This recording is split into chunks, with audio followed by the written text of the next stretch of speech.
Olá pessoal, como vai? Tudo bem? Espero que você goste, do conteúdo de hoje. E se gostar, se inscreva no canal, ative o sininho da notificação, indique o vídeo para outra pessoa, faça o seu comentário. Ajude este canal como você puder, ok? Vamos voltar naquela questão muito dita, naquele dito muito dito no meio cristão, no meio religioso, que é aquele dito que diz o seguinte: texto tirado de contexto é pretexto para uma heresia. Bom, pasme agora com o que eu vou dizer para você aqui, ok? Você tem a liberdade de se pasmar aí diante do que eu vou te dizer.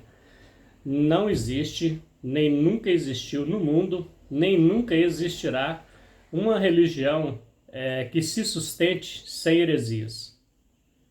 Toda religião que já existiu na humanidade, que vai vir a existir, ela se baseia em heresias, em coisas que ela cria, do seu imaginário para poder prender as pessoas dentro daquele contexto litúrgico, prender as pessoas àquela religião, àquela instituição religiosa.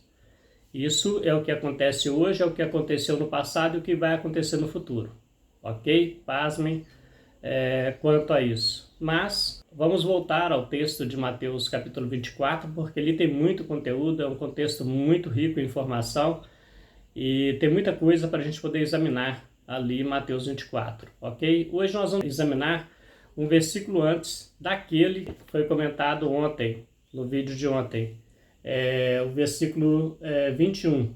Nós comentamos o versículo 22, que é onde fala que se não tivessem sido abreviados aqueles dias, nenhuma carne se salvaria. Hoje nós vamos comentar sobre o versículo 21, que diz assim: porque nesse tempo haverá grande tribulação, como desde o princípio do mundo até agora não tem havido e nem jamais haverá. Bom, ali você está vendo que ele disse que não haveria uma tribulação maior que aquela que os seus discípulos iam presenciar, iam viver, ou pelo menos boa parte deles ia vivenciar e viver aquela tribulação ali terrível que viria sobre Israel naquela geração, como já vimos, que um pouquinho para frente aqui, Mateus, no versículo 34, fala que não passaria aquela geração sem que tudo aquilo acontecesse. Então toda aquela desgraça sobre Jerusalém, teria que acontecer naquela geração. E depois, dessa desgraça, de toda a destruição que Jerusalém ia passar, não haveria nada igual. Então, nada pior do que você ficar preso dentro de uma cidade por 7 meses, sem alimentação, morrendo ali à míngua. O desespero é muito grande. Já dizem por aí que casa que falta pão, todo mundo briga e ninguém tem razão. É o que estava acontecendo dentro de Jerusalém. Os próprios judeus estavam matando a si mesmo ali dentro, por causa de alimento. Aqueles grupos que estavam sitiados lá dentro estavam matando.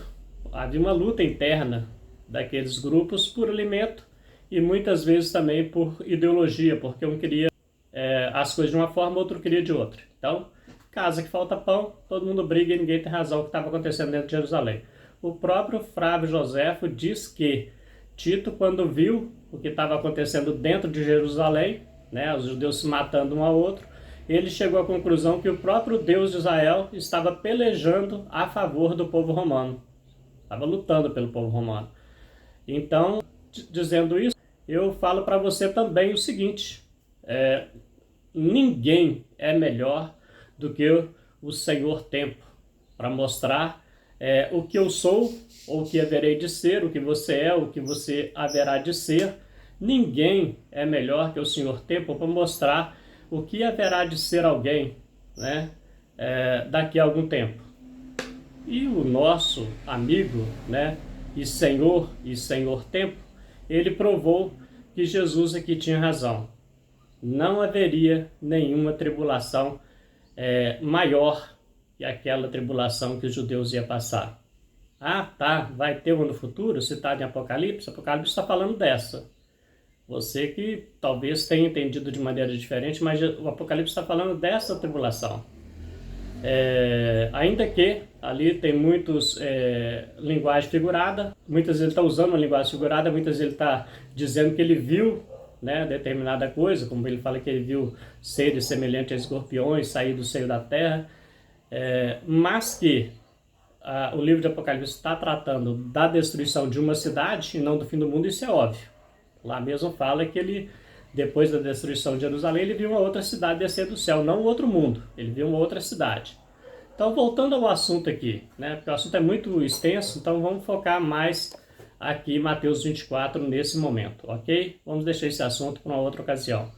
Então, aqui em Mateus 24, Jesus diz que nunca houve uma destruição semelhante àquela, ou um sofrimento semelhante àquele sofrimento daquela grande tribulação que haveria nos dias dos discípulos deles, onde que os romanos, além de cercarem a cidade, edificar torres, fazer muralha e atacar a cidade com catapultas, eles também tentavam matar os judeus ali dentro, ali, através da fome. Ganhar a guerra sem perder, né, nenhum homem, matando os judeus simplesmente de fome. Então aqui, nesse versículo, Jesus diz que não tinha havido nenhuma tribulação semelhante àquela antes, nem haveria nenhuma daquelas depois. E o Senhor Tempo, acredita que o Senhor Tempo testificou que Jesus disse a verdade? Você acredita?